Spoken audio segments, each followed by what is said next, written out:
esophagus is going to be a little more difficult to get. It's pretty dried up. Esophagus is going to be. I'm going to have to lubricate this thing and be able to pick because this is going to rip on me. No, leave it. I'll pick it up later. I'll pick it up down here when it goes into the stomach. Liver. Liver is. Let's see if I can cut this a little bit more.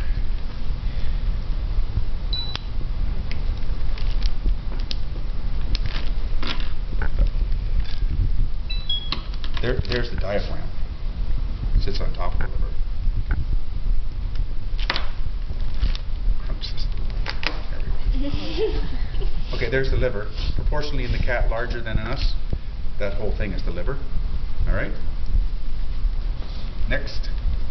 Gallbladder. I'm afraid you're going to say that. Gallbladder is this pouch here.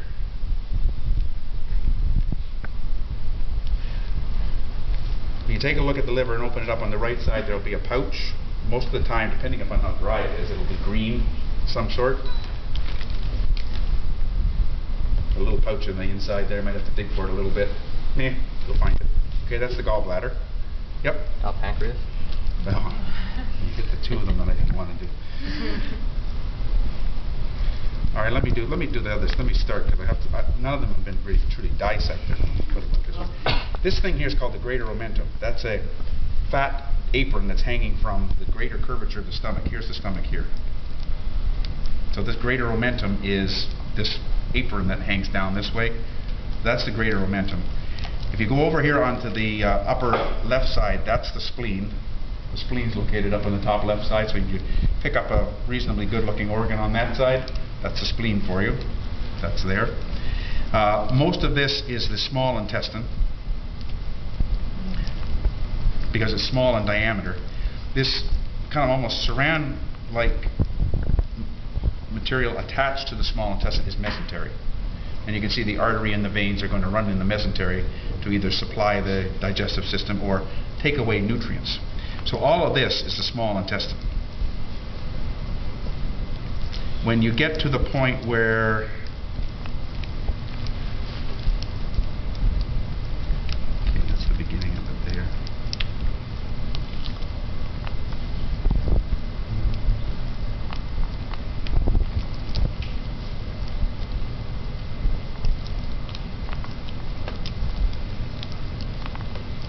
That's the spot where the small intestine and the large intestine come together. The large intestine is a continuation of the small, it's larger in diameter.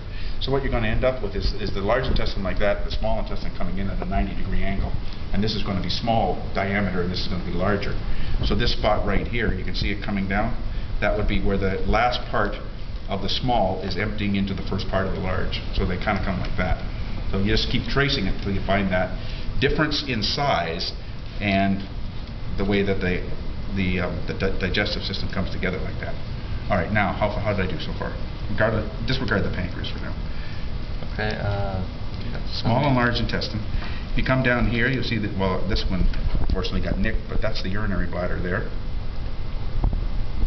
When I was in a hurry cutting it this way, I obviously went a little too deep, and I cut the urinary bladder in half. So there's the urinary bladder there. This is the ureter. That's the tube that leads from the kidney. The kidney's here. And normally what I've done is I've dug out one kidney and that's all. So once you've seen one, you've seen the other one. The kidney is over here and there will be a tube from the kidney that will be leading down to the bladder. That's the ureter. Takes the urine that's formed in the kidney and deposits it in the bladder.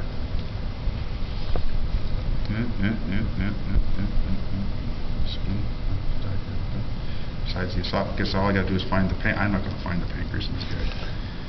You also need the duodenum. Oh, the duodenum is the first part here, coming out of the stomach. So all you need to do is take the end of the stomach. There's the end of the stomach there.